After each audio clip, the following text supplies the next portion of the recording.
Just confirm such. I am. Okay, here we go. 1, 2, 3.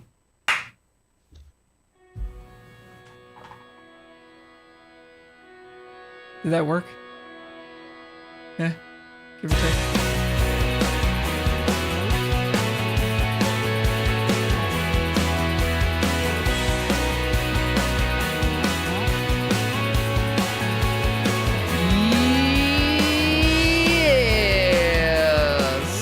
What's up, everybody? It's another episode of the Music Guy Podcast. Yes, it is. Hope y'all doing well. My name's Albro. I'm a music guy. I play guitar, I sing, I write songs, I make records. And I teach online. And broadcasting to you from downtown Toronto here in Liberty Village. And my partner in crime, co-host, handsome devil of a man, also teaches and plays guitar and writes songs. He's coming at you from Whitby, Ontario. His name is Michael Hebbs. How are you, my friend? I'm good, man. Handsome devil of a man. I like that. Yeah, what do you think? That's Use not bad. things, buddy. Yeah. Is the devil a demon? Is that the official thing, or is he his own thing? He's not a man. Maybe he was. Yeah, I would go with demon. Yeah. He's a demon.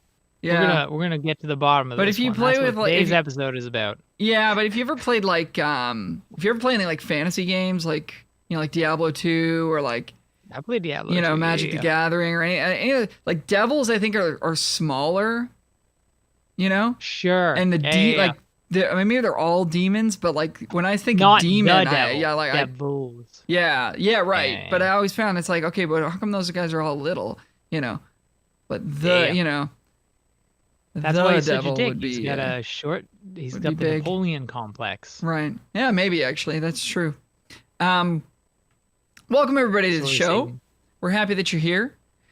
We are going to talk about 6 tips for the studio today. So if you're a musician who's maybe heading into a recording session, or plan to be at some point in the future, these tips might be helpful for you. I thought I was thinking about this topic because the Agenda Boys and I have actually gotten the opportunity to be in the studio as of late, working on new records from Graham Scott Fleming and actually Beverly Mahood. And so, just thinking about the process that we've used and some techniques that we use to sort of save time and make the studio experience a little bit more effective is the goal. So we're going to get to all that. But it's a lot different, right? What do you mean? Like, there's the studio thing, right? Yeah. Like, certain people are like super good in the studio and garbage live, And vice Somebody called versa. it toe gazing. Yeah. When you like look at I think it was Brennan. He was saying like, you see those guys that when they play live, they're just sort of looking at the ground or looking at their guitar, Right. staying still. Shoegazing. And vice versa, right? Yeah. Shoegazing, that's the one. When you got shoes on. Yeah. And then there's like the opposite where it's like a live guy and you bring him into the studio and like his guitars doesn't stay in tune or he hits too hard and all that garbage. So They're different animals, man. I mean, there's a lot of similarities as well, but yes. But yeah, you do have to sort of treat the studio approach a little bit differently, and it's easy to burn a day in the studio and not get as much done. But hopefully, with these tips, you can come out of a studio day with 5 songs. I guarantee it. You come out of the studio with 5 songs, or else Al's going to give you your money back. Not me, Al. But before we get into that, we'd like to remind everybody that you can submit a question for question of the week to musicguypodcast@gmail.com or connect with Mike or myself on social media. And also, you could submit a song for Song of the Week. And if you'd like to have your original music played on the show, just send an MP3 to musicguypodcast@gmail.com or likewise find one of us on social media and send us maybe an MP3 link or a SoundCloud link or whatever. And we would love to feature original music on this show. So we're going to feature right now a band called Nastasia and Dovira, which is a Canadian ethno-electro world fusion group that integrates Eastern European folk music with contemporary arrangements, electronic textures, and other music influences from around the world. So Nastasia, also known as Stacy Y, is actually the CEO of Stereo Flavor, the wedding band that a bunch of us work with. And since sort of taking a step back from the live side of Stereo Flavor herself, has really put a lot more energy and effort into her solo project, which is this world music group Dovira. The group is fronted by Stacy, the Ukraine-born multilingual singer and keyboardist Nastasia Y, who began her career as a pop R&B singer known as Stacy Y. There you go. See, I already said all that. Sounds like something that you would say when she's murdering you. Stacy, why? Why, Stacy? Or if she dumped me. Really bad joke. Yeah. There you go. Yeah. Yeah. So we're going to be listening to an album off their EP, which is just titled 3, or I, but I'm almost 100% sure it's just 3 in Roman numerals, which was created in a cabin in the woods in Meaford, Ontario. The song is called More Days. It's the second song from this new electronic EP. It's multilingual and seamlessly switches from English to Ukrainian to a made-up mix of the two languages. This is a trip through soundscapes and genres. This work is based on the emotions of yearning, roots, nostalgia, childhood memories, and the feeling of being in transit. So really cool stuff here from Dovira. This is called More Days.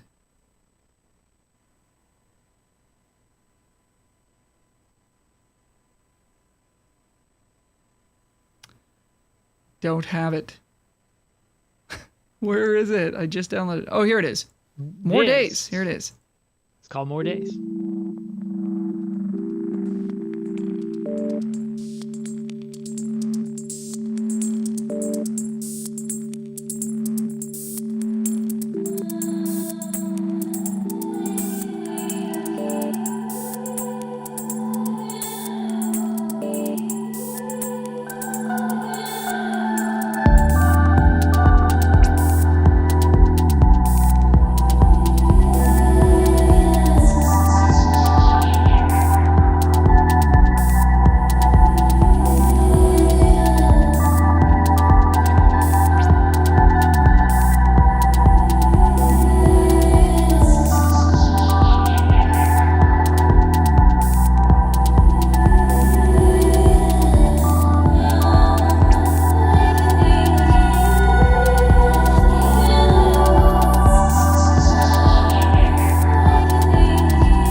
know what she was saying, but I'm into it.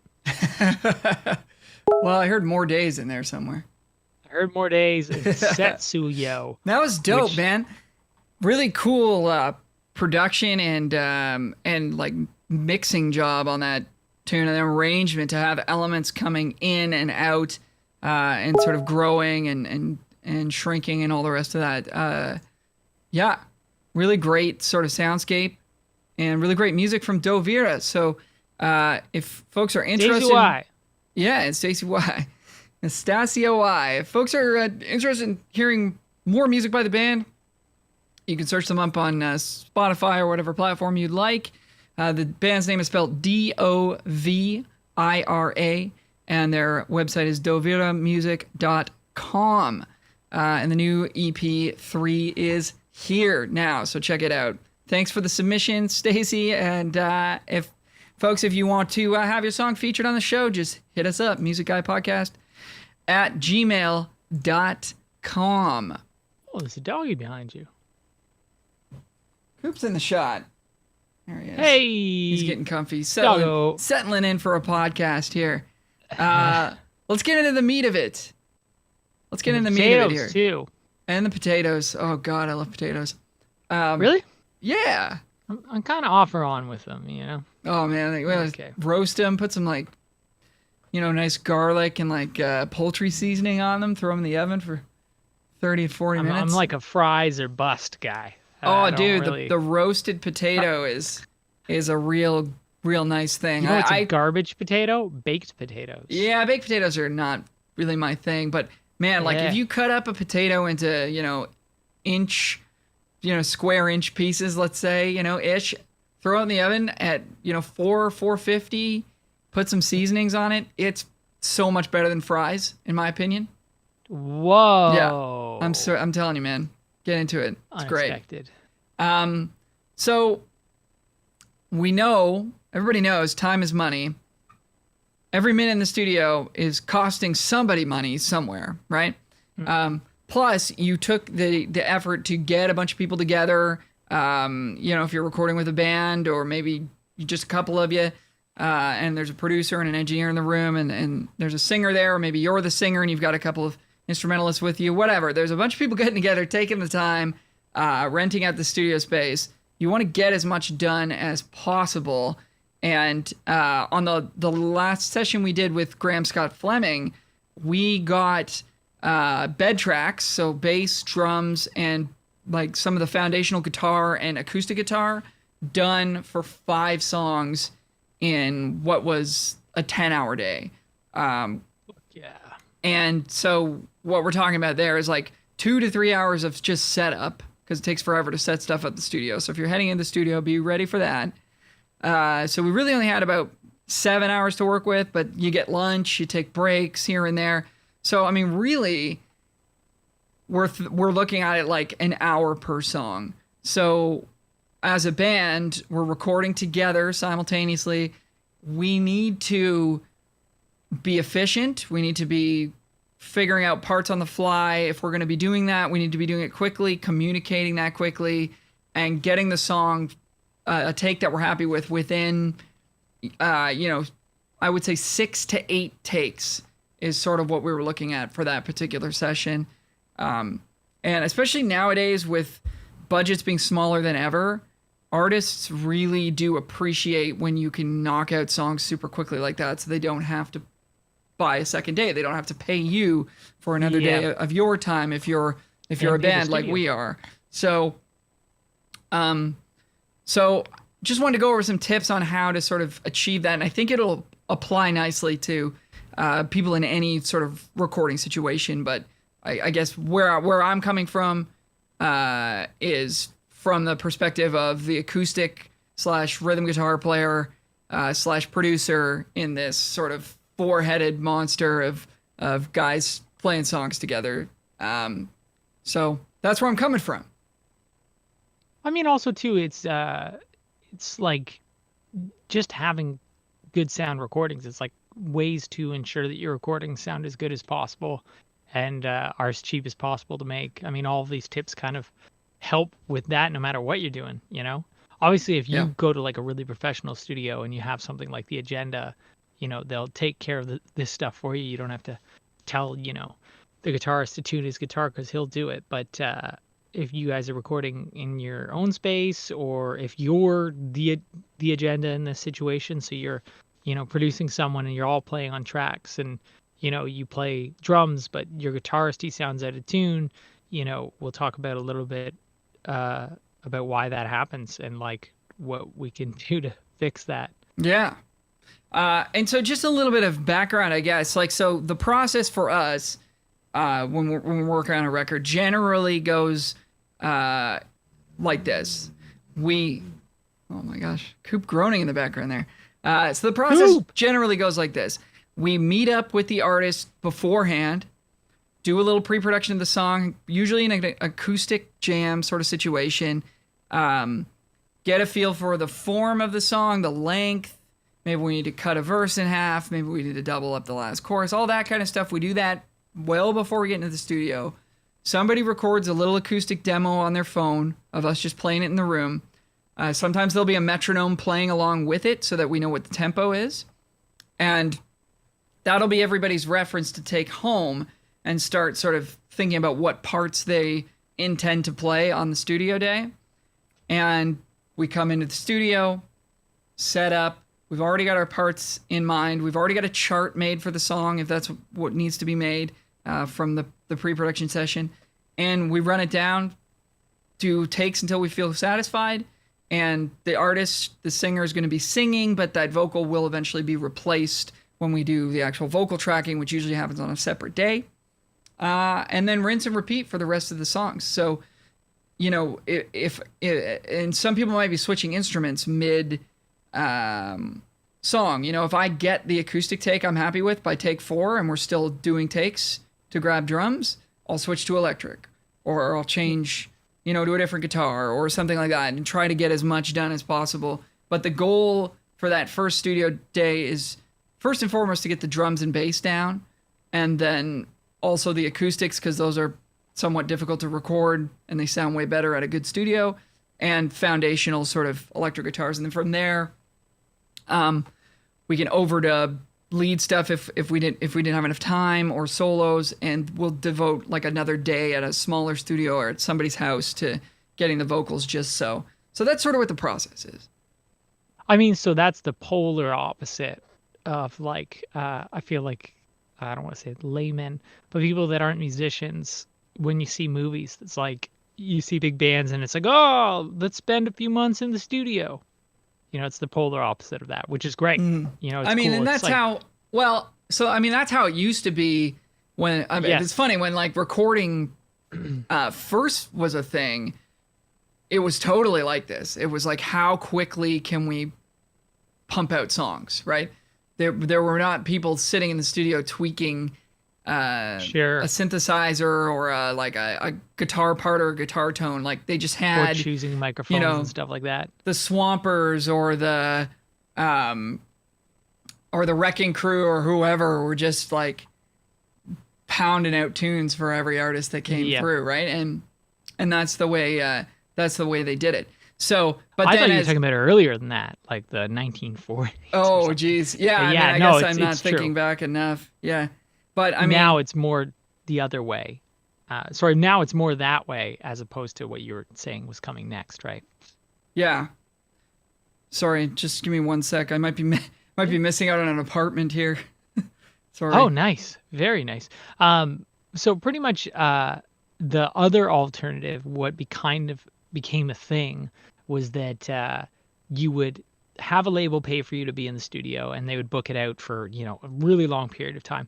Now I've always heard months, maybe it's weeks, but that's I couldn't even imagine what it would cost to rent a studio for a month or even a full week, and have an engineer on staff and maybe his assistant on staff, and have the space and all of the gear sort of spoken for an extended period of time. And then you just kind of try stuff. Maybe they'd even write songs in the studio, you know what I mean? That doesn't seem to be the case for a lot of people's budget now. And even kind of labels, unless you're like the tippity top, I don't think that they would spend the money just to be like, yeah, this studio is yours for a month and a half. Yeah, precisely. And I mean, as the recording industry got richer and richer, and the bands got bigger and bigger, and the technology got more and more capable, you know, famously, I think, you know, Abbey Road, for example, they were just in the studio for months tweaking stuff on that. And, Yeah. you know, Ringo is like, yeah, you know, I learned how to play chess on that record because I didn't get to do anything after I laid my drums down, you know. Um, and then, you know, yeah, and it just got crazier and crazier. And now we're in a world where, yeah, there's just the budgets aren't there, and especially for artists that are trying to get started, trying to make their first record, they're not going to have a ton of dough if they want to have a live band to spend all that time. If they're making everything electronically at their home or whatever, then that's a bit of a different story. But even still, you want to be doing Which you stuff could do efficiently. Yeah. Yeah. Like the technology's there that you can kind of supplement all of this. Like, oh, we got to be in the studio for a while with, you know, like, oh, no, I did a lot of work at home. You know, we just Yes. have this, that, and that to do. And that's Which the is cool. expectation too. Is like you're going to be efficient at the studio, but you're not finishing the record at the studio. You're going to use the studio Sure. to get the drums, to get the acoustics, and you know the other instruments, bass and guitar and stuff. Might as well get them because we're there anyways, and it all contributes Which to the is so vibe, smart. right? Yes. And we're building that arrangement and making sure everything's jiving. So it does. I've give you never that. heard of anybody doing that too, where they get well, not that I've never heard of it. I'd never known, you know, like I hadn't had a lot of experience with that sort of thing. But when I heard that you guys do that, you get the drum takes, but you're all there, so you might as well get the other instruments as well. That's a really clever way to sort of save some money and time. Yeah, and like the what you get back, you know, we're playing together, so you don't have that Yeah. disjointed, as much of that disjointed feeling of like each instrument was laid down individually. Like there's a Sure, groove yeah, yeah. happening. You don't need Sounds to like a snap band. everything to the grid because we're grooving together, you know. But anyhow, let's get into it. Tip number 1, Fuck yeah. preparation. All right. Age. Huge, and we don't do enough of it. Nobody does enough of it. But Yeah. here's what you do. So we're talking about pre-production. So this is a bare minimum. Like you cannot walk into a studio having not done some amount of pre-production. For us, that's at least one session. When I say session, I mean just like hanging out at somebody's place or whatever, acoustically jamming the song or songs that we're going to be working on, just to get a feel of the song form, the groove, the tempo, the parts, and we're writing stuff down. This is gonna be 130 BPM / maybe 132, maybe 134. We're not sure yet. At least then, when the engineer's like, "How fast is the song?" Somebody's got an answer right away. We don't spend Sure. 5 or 10 minutes. Oh well, let's just play it and see where we're. You know, no, like we know what we want to do, and I feel like also, are you making tweaks to the song as well? Like, ooh, no, that lyric, you know, we should try this, or like, oh, you know, like that chorus is too long, or blah blah blah blah. blah. absolutely. Yep. Yeah. We're feeling that.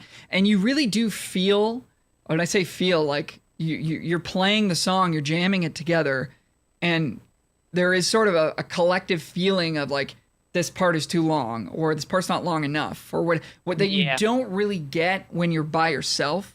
So as an artist, if I could put my artist hat on for a second, I'm imagining in my head how my song's gonna go, and I'm writing all these chords. I'm like, all right, this is gonna sound dope, and I'm playing it by myself. And Yeah. it's like, but once you get into a room with other people, even if we're not all on our instruments, but we are also still kind of jamming the song together, maybe acoustically, that's when you really start to feel what's working, what's not working. So it's so important to do this. In the case of Graham's record, I think we had 2 full band rehearsals. Like we just rented out a rehearsal studio here in Toronto Yeah. and literally just jammed like a high school band or whatever. Like not like a high school band, but you know what I mean? Like we just in he's like, I got somebody's this- mom's basement. Yeah, exactly. He's like, I got these song ideas. It's like, all right, well, what Yeah. is it? And he starts sort of singing and playing it to us. And we're like, all right, yeah, let's just try and play it, you know? And we're doing all that for $50 an hour instead of, you know, Yes. or Well, the funny thing is- $50 for like 4 hours at a rehearsal studio versus, Yeah. you know, several $100s at the big studio. So With the thing as well too, with the pre-production, I almost get the impression that I could almost say that there's probably never been a song, or very few songs, where it's been like, oh, this is the song, okay, like play it for us, okay, that sounds fine. We're just gonna record it now, and now it's a hit, and it's the best song ever. You know what I mean? Yeah. Like I feel like the pre-production is the most. I think it's probably the most important step. You know. Um, I couldn't agree more. Yeah. uh, Well said. Yeah. well said. The other thing that I've written down here, and this is not something that I always do, but I think it's a good idea, and I will be doing it for the next project that we're working on, which is a 10 or 12 song Christmas album. And because I'm not like a super heavy jazz player, not only am I going to have to practice these songs a little bit extra just to make sure I have all the chord shapes right for acoustic and stuff, but I'm actually going to practice recording the song at home before going into the studio. Because that's, in my experience, where you discover all the little things that can really trip you up in the studio. So, you know, I can know my voicings, I can know the structure of the song, which is all, of course, you should have all of that down, and you should have a chart if you need a chart, and make sure everybody's on the same page. But it's like when you actually sit down to record, that's when you realize, oh, when I switch from this grip to this grip, I sort of brush the B string by accident with my finger, and it makes a little sound. Great point. And then it's like, a great point. You don't want to be learning that while you're doing a take that you're intending to keep. In one of the 6 to 8 takes that you were saying that you have. Yeah. And this record, we're doing 10 to 12 tunes over 2 days. So like we really have to be fast.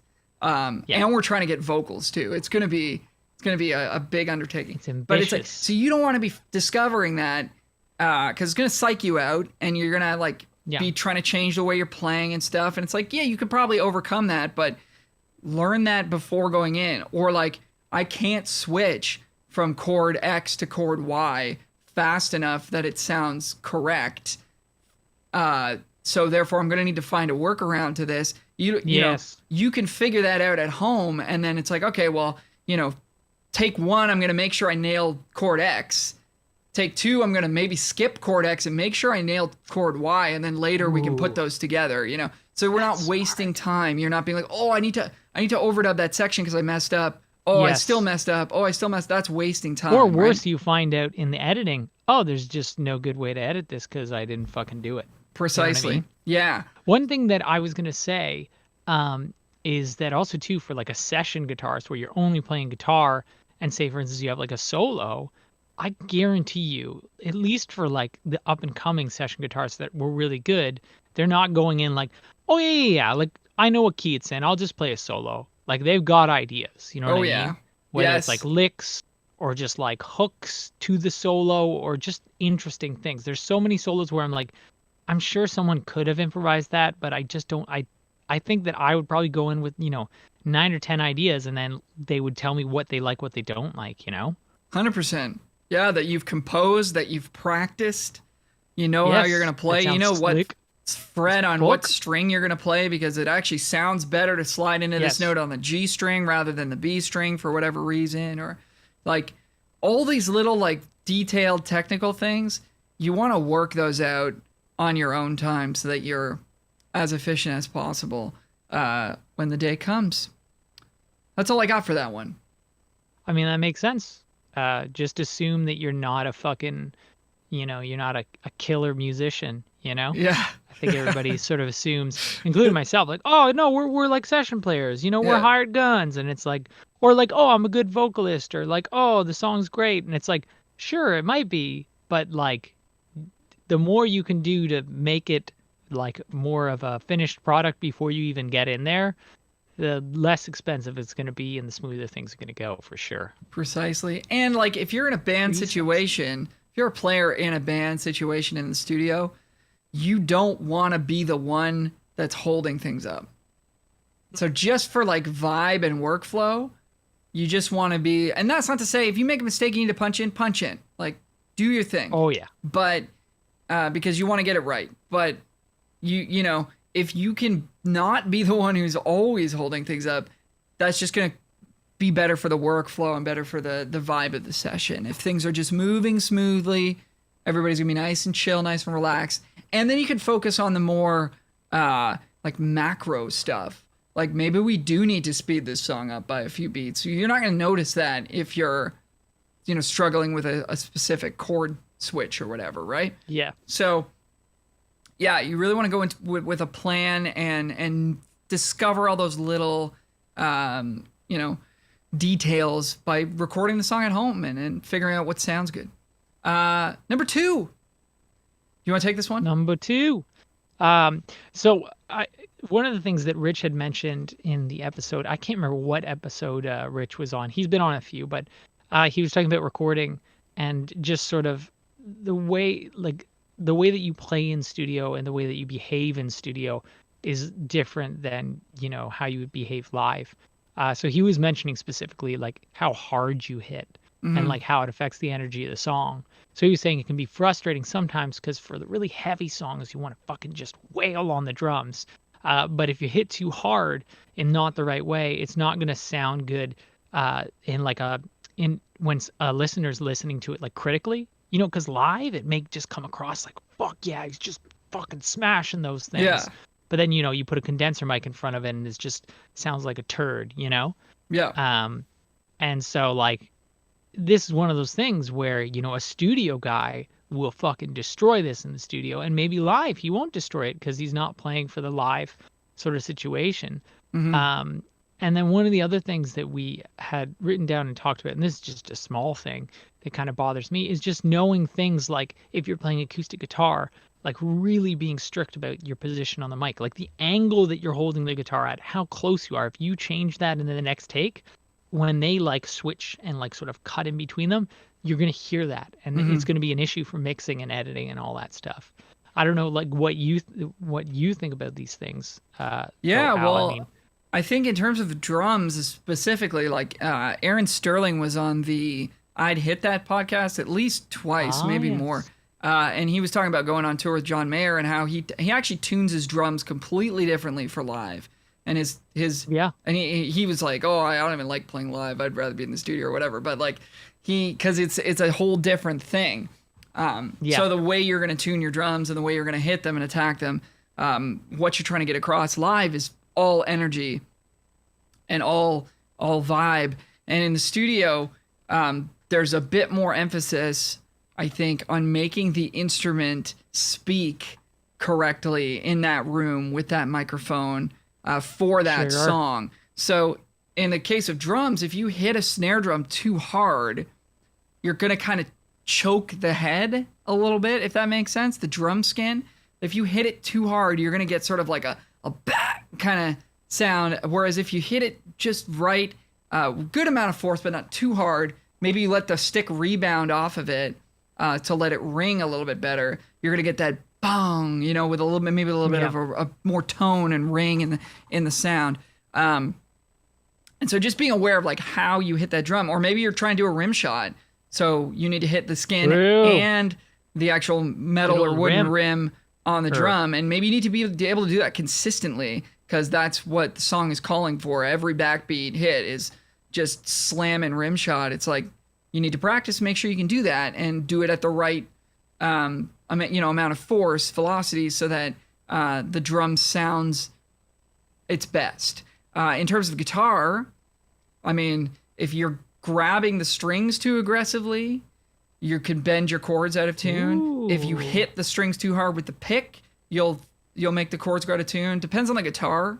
So for like a Les Paul, like I was doing some higher gain stuff with the Les Paul on the last couple of sessions we did, and I was brushing that thing like a kitten, man. Like it was, and it's still like coming out. Sweet little kitten baby. Yeah, still roaring like a bear, But but if I start leaning into those strings, I mean, everybody knows how awful Les Pauls are for tuning issues. I've never owned one. It's just going to be, every chord is going to be like, wow, wow, wow. Do they have really big frets? I don't know. They're just... Because I know that the size of your frets is going to affect that. Like I have really small frets on my Stratocaster because I'm smart, just because that's what I have. Yeah. So the higher frets allow you to push down easier, but if you get too excited, there's more room for them to push down and put out a tune. So that's a good point. Yeah. It's something that I think a lot of people don't realize, at least when I'm teaching, is that you don't need to push the string into the wood on guitar. Yeah.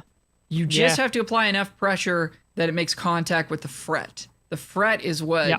actually shortens the length of the string and changes the pitch. It has nothing to do with the wood. So if you're pushing your strings all the way into the wood, you're probably bending the notes, and that's not going to sound Hurt good yourself when you that get way, under the too. microscope of a Yeah. studio.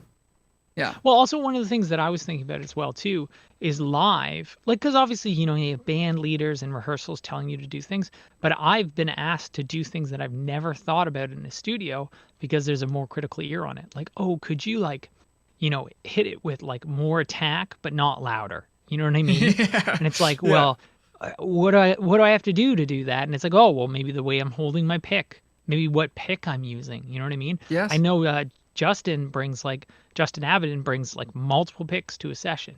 Of And like different maybe you have to use your thicknesses, right? fingers for something you'd normally use a pick for, you know? Right.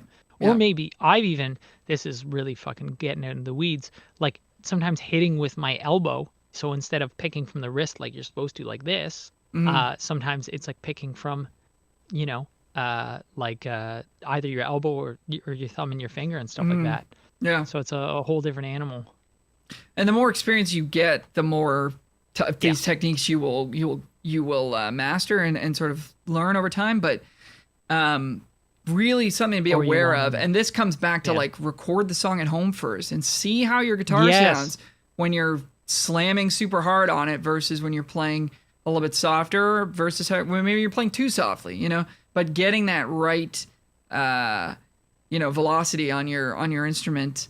Same with keyboards too. One thing I notice about pianos, yeah. especially electric pianos, is there seems to be a massive difference between like moderate velocity, like hitting it sort of medium, and hitting it hard, like quintuples the volume all of a sudden. Sure.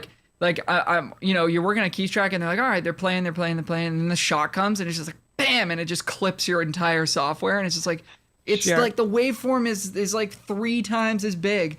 And so, and that's not a huge deal, like you can fix that in editing, but something to be aware of when you're playing, for sure, for like consistency's sake, is like, do I need to actually smash this that hard on the shot, or maybe I just play it, just if it's a guitar, you just flick your wrist a little bit faster, but don't actually lean into the note as much. So, Well, I find that a lot of acoustic guitarists that aren't like acoustic guitarists, like our singer acoustic guitarists, not you, Al, because you obviously you do the recording, stuff like that. That's what I like about your playing. You have the capability to hit hard, but it's not like you're just hitting hard out of default. You know what I mean? yeah. It's not like you're just fucking punching the thing, because it's like you need to be live. Obviously, dynamic range is super important, but on a recording, it's like fuck, like it's Yeah. everything. So, Yeah, and consistency from note to note too, especially on Yeah. acoustic. Actually, Mark Schroer, he called it shaker with notes or something. I can't remember exactly what he That's a said. great way but to it's like describe it, when yeah. you're going up and down, like those downs and ups need to be very consistent, the same volume. And then when you look at that waveform after, you're gonna see that it's all the hits are all sort of the same. There's not like giant one, tiny one, medium one, giant one, medium, tiny, and then it's Yeah. like that's much more unruly to work with when it comes to editing and mixing it than a nice consistent thing. This fucking guy calling me. Willie's fucking calling me. Oh a jeez. loser. Fuck that guy. Will Hebbs. Don't hire him. So and this is all at odds with like the visceral energy of the song. You don't want to lose that. So That's what Rich was saying. Yeah, the best players can somehow deliver that high energy, high intensity playing, but also have the control to make the instrument sound consistent and sound its best. So it's not something that I've mastered, and I don't know that I ever will. I think it's just a lifelong sort of thing you're after, but being self-aware and working towards that, and especially just being aware that like hitting lighter than you think you need to, especially if you're just getting started, is usually a good idea. That's a trend that I've found. And even in myself, my own playing, it's like if if I'm at the studio, I'm often reminding myself, it's like, all right, you don't need to hit that hard. You don't need to hit that hard, because you get excited, Yeah. or you're getting frustrated because you're like, shit, I'm not making this part, and you start digging in more. And it's like, that's gonna make it worse, man. Just relax and so I'm That's why very people take uptight drugs, person, man. as you can. They relax you. Yeah. Don't do drugs though. Ain't got no time for that shit. So let's move to number 3. We've got different recording methods. So, making sure that you're using the right method for what the song is asking of you. So we've got a couple of different methods here. We've got the scratch track method, the agenda method. Mike put that in, not me. And then no, it's a slash patented method by the live Agenda. off the floor method. So really 2 different main approaches here. So the scratch track method, I think, is a little bit more effective for solo artists for sure, but also like for tracks that aren't really driven as much by a live band. Sure. Like maybe there's not a live drummer, or maybe there's live drums but there's no guitars, or like in a situation where you don't have every instrument covered simultaneously, or most of the instruments covered simultaneously, and you're not sort of going for that, what you'll do is you'll create a scratch track, which is a track that's intended to be a guide for the recording process, but will eventually be thrown away and replaced by real parts. So the scratch track is typically a vocal and an instrument. So maybe a piano, an acoustic guitar, an electric guitar. And it has to be at the same tempo, right? Like that Yeah. you intend to do. If you're doing it if you're going to record the final product with a click, you've got to record the scratch track with a click. Absolutely. That's a mistake that I see a lot. It's like, oh, just record along to this, and it's like, okay, are we doing it without a click? Like, or Yeah. are we?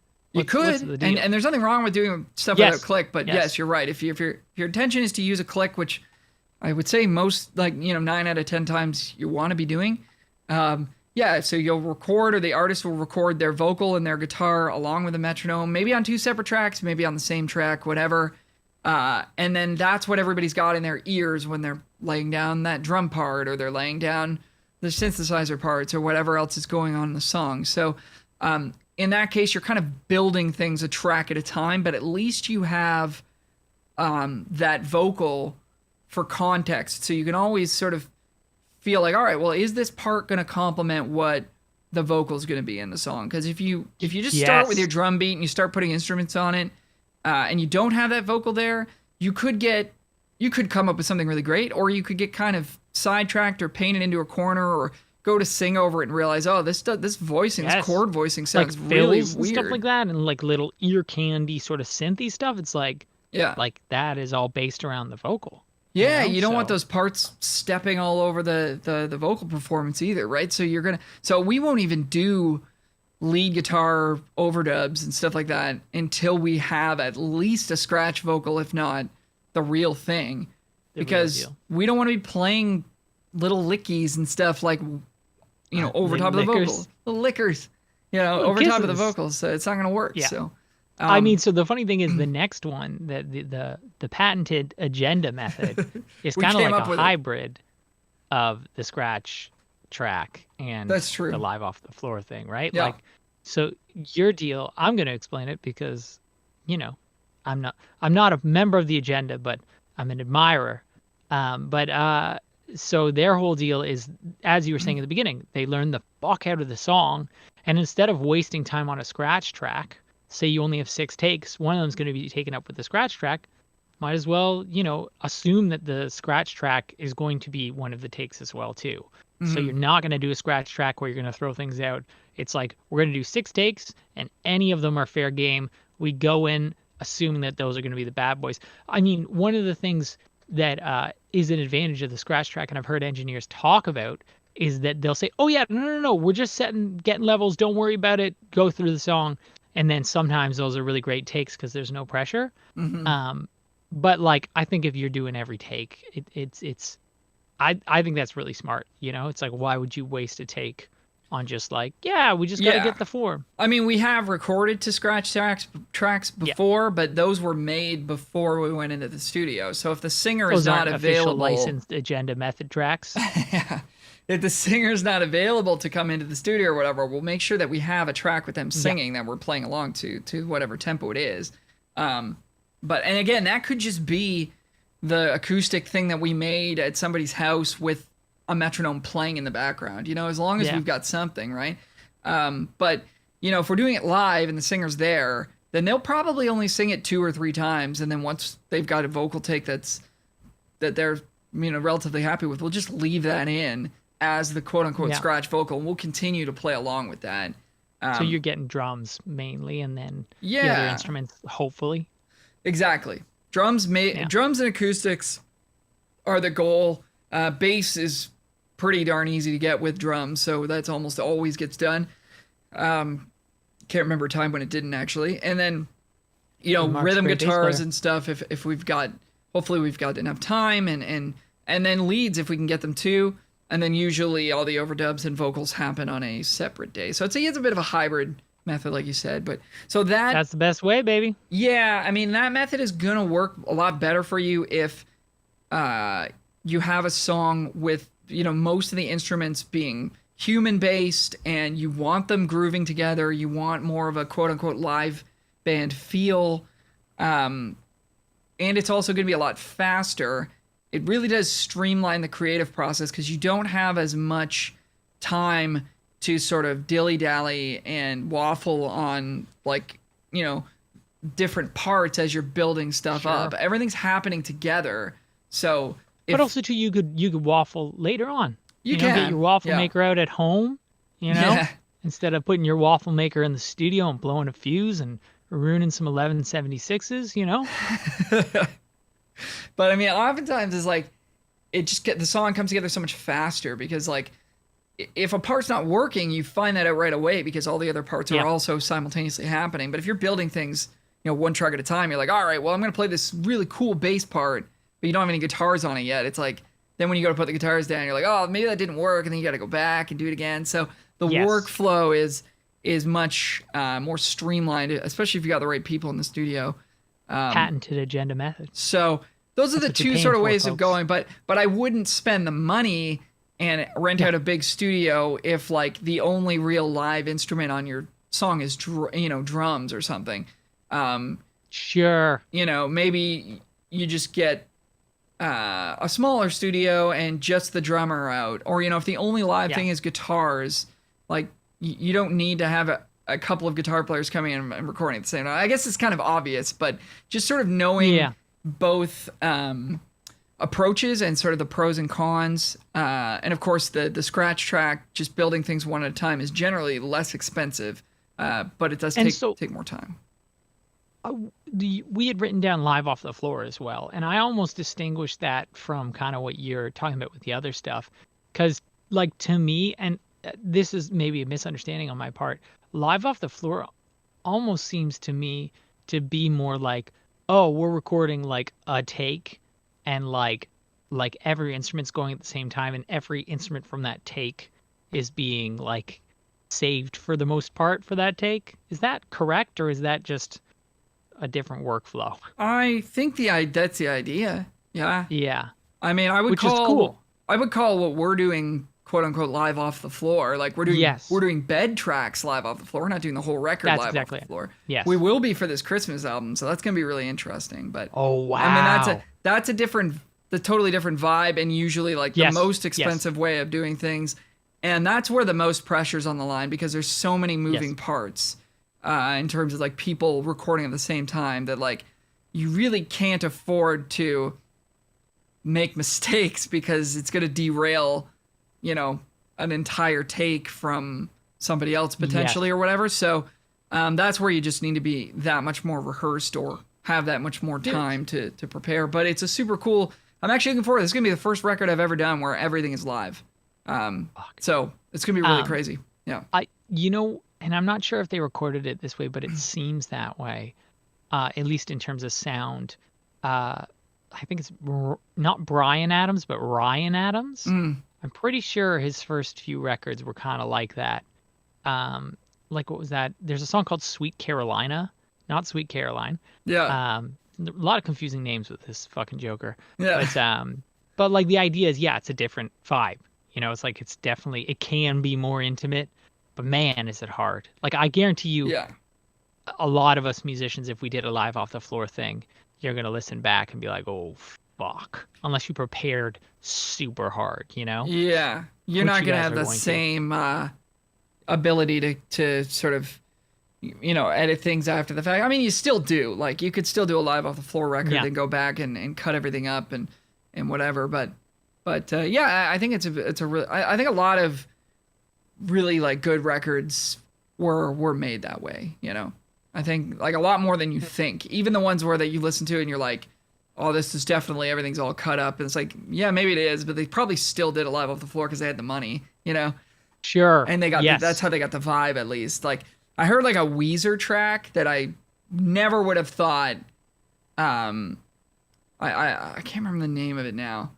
Was it Back to the Shack? It's like one of their newer, like not new, but I was watching a Mix with the Masters video, all and of them there yeah, was lately. there was like vocal bleed in the drums and like guitar Sure. bleed in the drums and stuff. And I was like, oh man, I never like if you had asked me if those guys did it live, I would have been like, nah, they probably just like did things one off because it Wasn't sounds the first Beatles record the same thing too?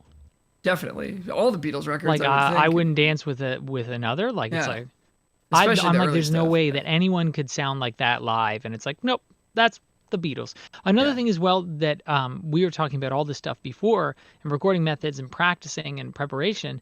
Another thing that I hear older guys talk about is back in, when they didn't have, multiple takes or they had to do it to tape, you know, they Yeah. would rehearse. You go into Oh the yeah. studio and you rehearse a song, a bunch of times so that when you go in, same as the Agenda Boys, it's all fucking ready to go. Yeah.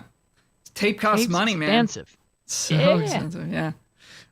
So those are the different recording methods. Choose the one that suits you best. Why don't you Or take this don't. next one? This next one is a fucking nightmare.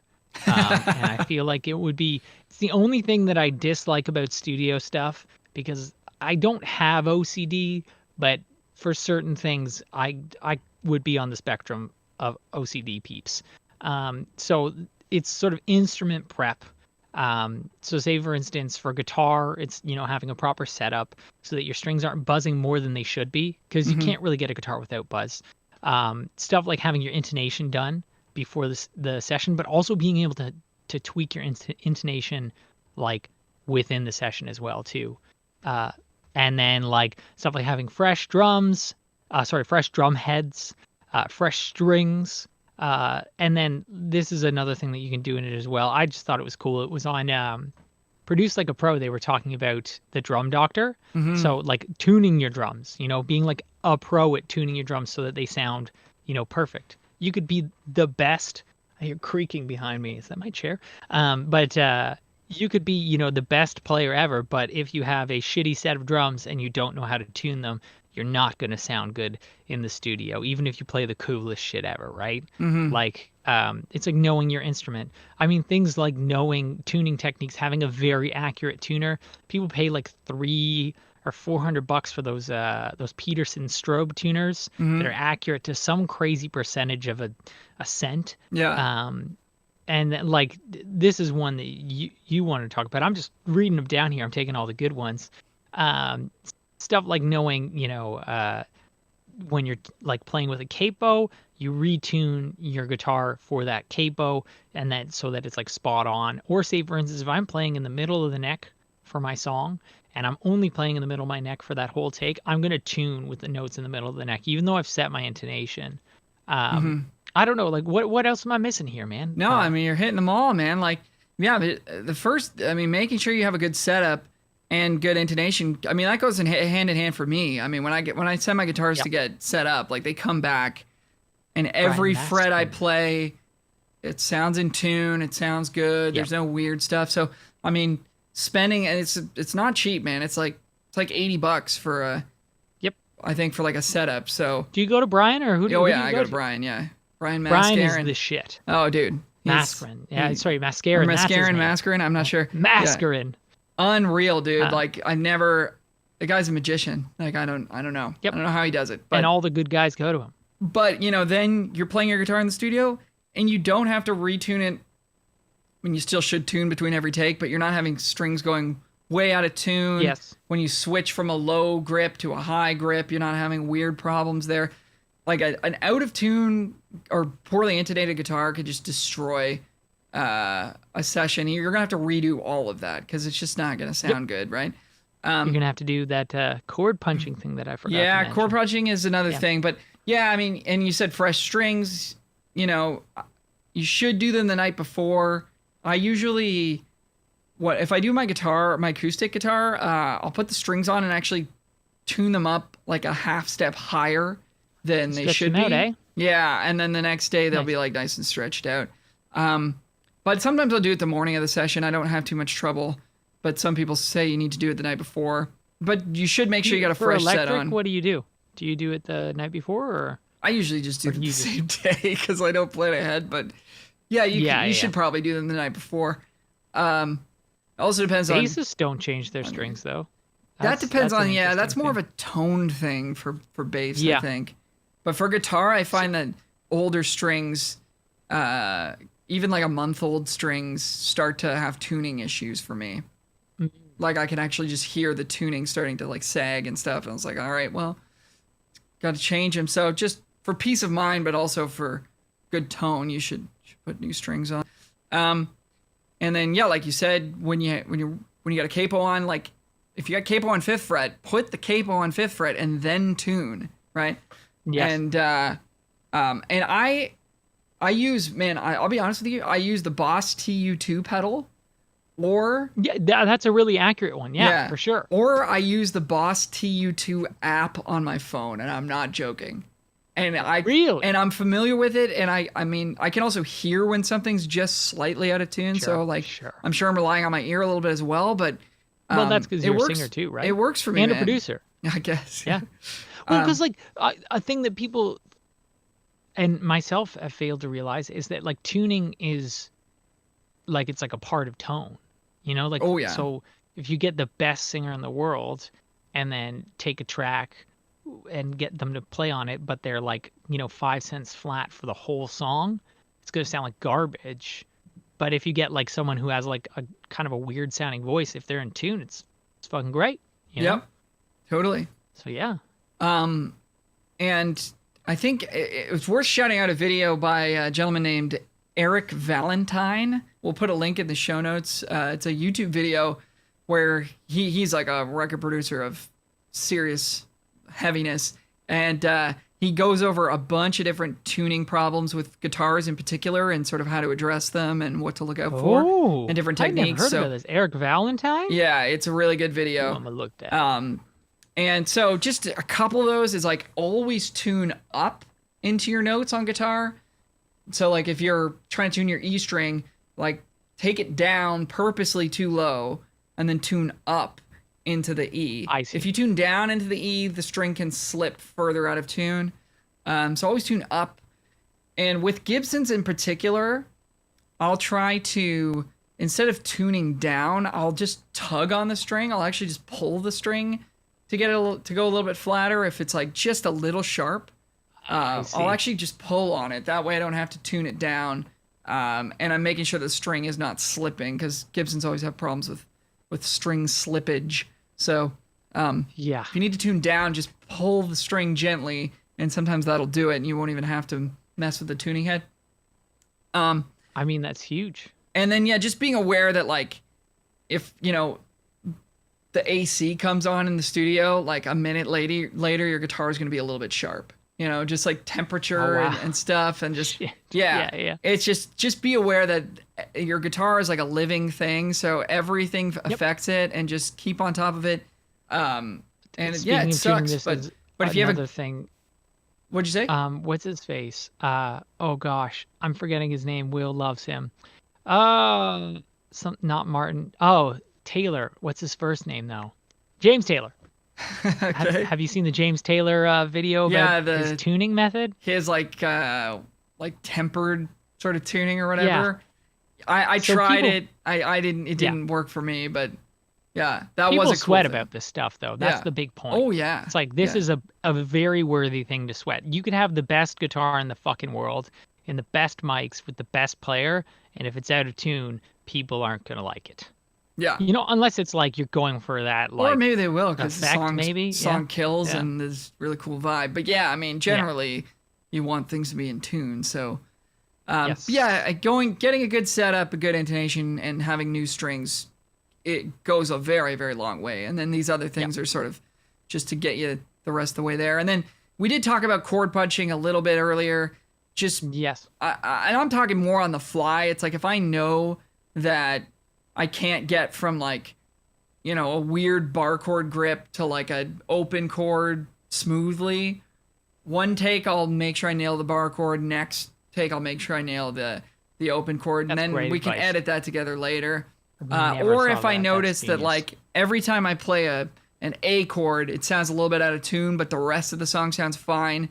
I'll hold down an A, tune my guitar for that, tune my guitar with the A chord Right. held down, and then go through the song one pass like that, knowing that the rest of the chords might be out of tune, but at least we know we're getting that A every time, and then you can edit Yeah. those in. So if you do have some intonation problems with the guitar, that's a way to solve that. Or you might just have to say, there's too many problems, I'm going to do this at home and get a good setup, or like literally just tune for every chord and punch them in. And sometimes you got to do that, and that's a bummer, but you got to do what you got to do. Get a better fucking guitar, you joker. The last thing here is like direct versus live amp. Most of the time in a studio, you're going to be using a live amp. I've been really pushing it to the limit and trying to use my Helix as much as I can, and it's been working out pretty well. There you go. Just be aware that like if you're in a situation where there's a lot of people in the studio, there may not be room for an amp. So Yes. if you are in a situation amp like bleed. that, it might be better to go direct. Yeah, or there's a bleed issue with the drums. It might be better to go direct, even just for vibe. Like you could call it a scratch guitar take. Just play direct so that you're figuring out the parts, you're vibing with everybody else. And then you could maybe save the DI signal and reamp it later if you want, Yeah. or go over it again with a live amp What later. do people have against reamping stuff? I don't know. I don't get it because it's like technically, like I feel like technically it's not the same. You know what I mean? Like it can't be because you're not playing it direct in, but like to the amp, but like it's as close as you physically could get. I don't think you would notice a difference. You know, I if you had mean, a good box. Yeah, I don't think you would either, but I think a lot of Yeah. people would say like the tone of the amp, or like if you're using a specific delay of a specific time or a reverb, it's going to inform how you approach the part, yeah. right? Yeah. So there is a little bit of that, but no, I think like, you know, you can definitely save a DI and reamp it later or whatever. Like, but I think for the most part, you use a live amp, but just be aware that there's more setup involved. Obviously, you got to get mics on it, you got to gain stage them, and amps are, you know, gonna get a little bit louder, a little bit more broken up as they're left on for a longer amount of time if they're a tube amp. Sure. So, you know, you do want to turn it on maybe 15 to 30 minutes before you're actually starting to let it warm up. But even like an hour or two into the session, the tone might have changed a little bit. So it can be a little bit finicky. So just being aware of that and knowing how your amp works is, and knowing, you know, what the best placement in terms of like where the microphones should go is all helpful Just stuff that getting a can help direct-in the signal. yeah. You know, like just having something just in case. Yeah, backup direct signal for sure. Yeah. Yeah, I've done that multiple times. Also makes editing a little bit easier because you can see where the transients are, because guitars usually comes as just a brick. Do you ever do that with acoustic? Get the direct in of the acoustic just so you can edit it better? No. Or not really? No, the only time I've used direct acoustic is actually like a long crossfade on a held chord at the end of a song where you start to hear the click bleed come okay. in. Yeah. And you can actually Yeah. crossfade it into the direct signal, and you won't notice the high end tapering off because it's supposed to taper off anyways, but then you don't get the beep, beep, beep, beep. So that's where I use that. I was But wondering about that. generally, I don't ever Yeah. record direct acoustic. But I some mean, people do. for the editing, I wasn't meaning for the tone purposes, but the editing no, purposes. no, But you yeah, can see yeah, on acoustic pretty well. pretty well, yeah. Yeah. All right. Let's move to the next here. So number 5 is use multiple guitars and multiple capo positions if you can. If you've got access to 2 guitars and you're going to double up a part, maybe it's a rhythm chord kind of part and you want to go left right with it, use a different guitar for the other side. This is not a new tip, but it definitely makes a huge difference. And like I said sort of earlier, it's like if I get a take I'm happy with, I'm going to switch to a different guitar for the next take.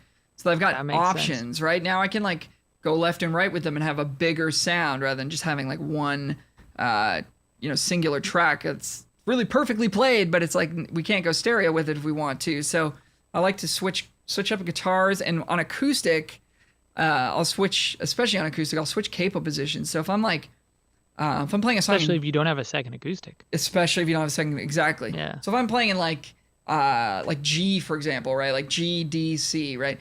Maybe I'll go up to, what would it be, like 5th fret and play, C, G, F. Would that work? Sure. I'm trying to do the math on the top of my head.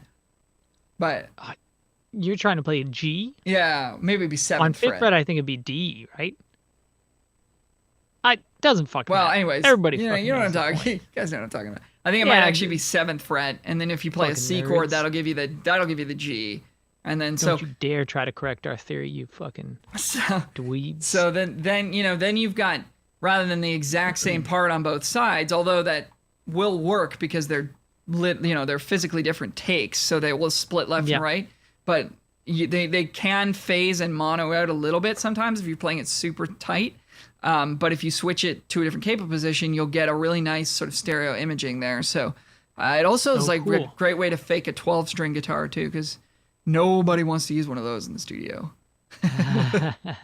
After all we just talked about tuning, but sure. So it's a good way to fake that.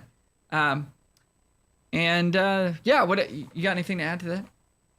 I mean, that's just like, those are just cool creative ways to get like better tone. You know what I mean? I feel like those are not necessities, but it's like I have no idea about any of those because that's pretty much all my tricks, and I learned them from you guys. I'm sure an experienced, really experienced session player, who's like 70 or something, would have some other stuff. It's out there. The studio is really a separate animal. I kind of feel the same way as the Aaron Sterling guy. Like, I think the studio is more where I belong. But like, that's the thing. Like, there are some people who are the polar opposite. They get really nervous in the studio, or they would prefer the energy of like a live crowd or something. Yeah, absolutely. Yeah. I mean, I guess the one other thing you could do is switch amps. Oh yeah. Oh, but, for sure. I mean, people do that. Switching guitars, I think, does more than switching amps if we're talking about getting different tones for the same part. But it would work in a similar way as well. So anything you could do to like differentiate between those parts. So just quickly, because we are running out of time here.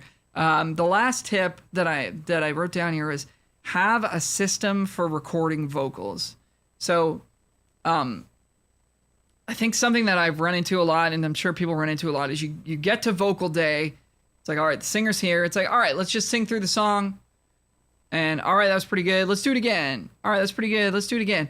And like you're 5 takes in, and they're starting to maybe get tired. And like there's a bunch of potential problems in the vocal performance that you're not identifying right then and there. And maybe you're like, oh yeah, that sounded pretty good. We'll keep that one. All right, let's go to the next song. And then you go to editing, and you're like, man, they never said this lyric. They never enunciated this one word in properly. Or this note is always out of tune, or like, I just didn't like the way they did this or whatever. And it's like, you miss a lot of stuff like that, and you can really crush your singer too. Cause like, imagine you're like, this is an extreme example, but imagine you're doing full through takes of the song, and you're like, all right, but in the second verse, like make sure you say the word ah. Like, make sure you really clearly say that in the second verse. All right, let's do a full take of the song, though. It's like, obviously you would just punch that in. But, like, I think that the systematic approach for recording vocals is the most effective way to do it. You make sure you get everything, and you don't tire out the singer as much. So do you ever do a full take other than for the scratch track? I think just to warm up, you might do a couple. Yeah. But it depends. I mean, working with singers is so tough because everybody's different, right? Like, if you recognize right off the bat that there's a note in that song that they're not comfortable with, it's way too high for them, I'll usually be like, let's go through a full take of the song just to sort of get our feet wet, get warm. Don't worry about that bridge though. Like just don't even bother. Yes. Because they'll go for it. The last thing you want to do is a singer injure themselves on the second take trying to hit a note that they can't sing, and then it's like your day's blown, right? So you want to warm them up. Being a singer is like an athlete, man. You got to warm it up. Oh my God. And make sure that you get the most you can get. You don't want them to blow it out right out the bat. So, you might do one or two just to sort of get the map of the song and get some ideas for what you want to do. But almost as quickly as possible these days, I'm getting into one section at a time or one line at a time, depending on the singer and that's smart and where we're at. Yeah. I mean, certain producers are good at getting good takes, good vocal recordings out of a singer. You know what I mean? Like that's part of your job, right? Oh yeah. Like you could be amazing at fucking making the band do all this cool shit and have an awesome arrangement and mix, but if you're not getting like a good vocal take, like as you said, that's like the most important, Yeah. I mean, it might be the most important part of that whole producing job, because like bands, if you got a good band, they're gonna do their thing. Like they're not gonna need too much. But man, if working with singer, I think is it, man. So one section at a time. And what I'll do is I'll just drop a little grid, on a piece of paper, and I'll just say, all right, verse 1, line 2, line 3, line 4, and then verse, chorus, and then it's for each section, right? Each line of each section, and that'll be on the top row, right? And then the left-hand column is whatever number take it is on Pro Tools. So it's usually 0.01, 0.02, 0.03, whatever it is, right? And then as we're going through, if we get it, I check it off. If we don't get it, I exit. If we kind of get it, I'll like do a little squiggly line, like, yeah, we almost maybe got it. Yes. And then if we really got it, I'll like, check mark and circle it or something, just to be like, this is for sure the one we're going to use. And then, so this makes editing easier as well. Dude, yeah. Comping becomes so much easier because you just flip to all these. You're like, okay, this was good, this was good, this was good. And then you may need to go through it again and check out a couple of other takes for whatever reason. But that way you're not wasting time comping if you need to get a lot of stuff done in a short amount of time. It makes comping easy. I mean, even if you are going to comp between each song, because it does give the singer a little bit of a break, gives everybody a little bit of a break, you can comp in between. But it's still so much easier when you know which takes were good and which ones weren't, and just making notes as you go is super important. Two more quick little things here. I try to only give one piece of feedback at a time to a singer. So try to keep things easy and positive and like, yeah, you crushed it, like all that stuff. But if I'm going to give any feedback, it's like I want them to focus on one thing at a time. I almost never, even in like some of the best singers that I've worked with, I'll be like, oh, this, try to grab that lyric there and maybe like watch your tone here and maybe like, your tuning on this note was a little off. It's like, and then it doesn't work, man. It's just one thing at a time is always the best way to go. And sometimes that thing that you're asking to focus on is the opposite of what you want them to change, So like, let's say, for example, we've got like a line and there's a high note in the line, and I can tell that they're apprehensive about it and they're really focusing on it. And they're like, oh, it didn't sound good. Did it sound okay? It didn't sound good. And I was like, don't worry, it was fine. I want you to focus on this. And I'll point at something else that maybe does need work or maybe doesn't, just to get their focus off of the thing that's stressing them out. And then sometimes they'll just sort of have this magical take where they actually forgot about that note for a second, or they were fired up about something else and they just nailed it. And they're like, oh, I actually hit that. And you're like, yeah, sweet. Now we don't have to do that. So it's like, yeah. So a little bit smoke and mirrors. Exactly. Sometimes it's about changing focus away from the thing that's difficult rather than zeroing in on it and stressing people out. So that's, but always one piece of feedback at a time, I think, is the most important. And then the final thing, this is just a little tip. Just the tip. You can tell people you came up with this. Get your singer to do this. Put their hands on top of their head, interlock their fingers, and sing like that. And it just always fixes everything. because it helps Oh, it open up fixes the everything. helps open up the airways, and I always just find that it fixes tuning problems if they're like if you find they're running out of breath towards the end of a certain section. I'll always sort of default to that, and you know, people hate being told what to do, so you got to kind of sort of do it like in a funny way. It's just like, yeah, just try this. Like, it sounds weird, but just, whatever. And it does I like help. it. So give that one a shot if next time you're singing yourself or working with a singer. That's all I got Fuck for this yeah. one. That's all we got. Do you have anything? Do you want to one add to last that? thing that we gotta say? I mean, I got nothing else because I'm garbage at recording vocals compared to you. One last thing that we forgot to discuss, and we'll discuss it. Not really even discuss it, just mention it. Yeah. Fucking Eddie Van Halen died. Oh, man. yeah. Dude, yeah. How could we omit that? Bummer. It is a bummer. Yeah. That's that. Okay, end episode. What's your favorite Van Halen song, bar none? I mean, see, I haven't listened to a lot of Van Halen. What was fucking the one? Ain't Talk About Love's a good one. Oh, yeah. Fuck. There's just so many. Like, I tend to like the ones where it's like a song and then it has a solo, as opposed to like more shreddy. Like, I guess most of them are like that. I'm not a big, I like Eruption, but I wouldn't like listen to it leisurely. You know what I mean? That's what I'm saying. Yeah. But yeah, I haven't listened to a lot of Van Halen. But he's one of those like underrated guitarists, but also like overrated. Like, he's amazing and insane. And then, people kind of forget that when they get a bit better at guitar. They're like, oh, I used to like him when I first started, blah, blah, blah. And it's like, no, he's actually fucking amazing. Oh, he's unreal. His time feel, dude. That's the thing that, like, Yes. not enough people talk about. It's like, yeah, he can play super fast, and he's virtuosic. The guy's an alien, but the time feel, the pocket, like, he's got more pocket than anybody else in that band. Like, it's all around him. Yes, he Hot for absolutely Teacher is the deserves one for to be me. where he was. Oh God, yeah. And also, when I say he's overrated, I don't mean he gets more credit than he's due, but just someone who doesn't know anything about guitar will be like, he's the best guitarist ever. And it's like, well, there are other great guitarists. He's a really, really, really amazing guitarist as well, Yeah. But he's unreal. He's a fucking beast. Yeah, R.I.P., buddy. It's sad, man, for sure. And pretty young too. 65 years old, I think he was. Yep. Yep. But yeah, my favorite tune by them, I think, is Hot for Teacher.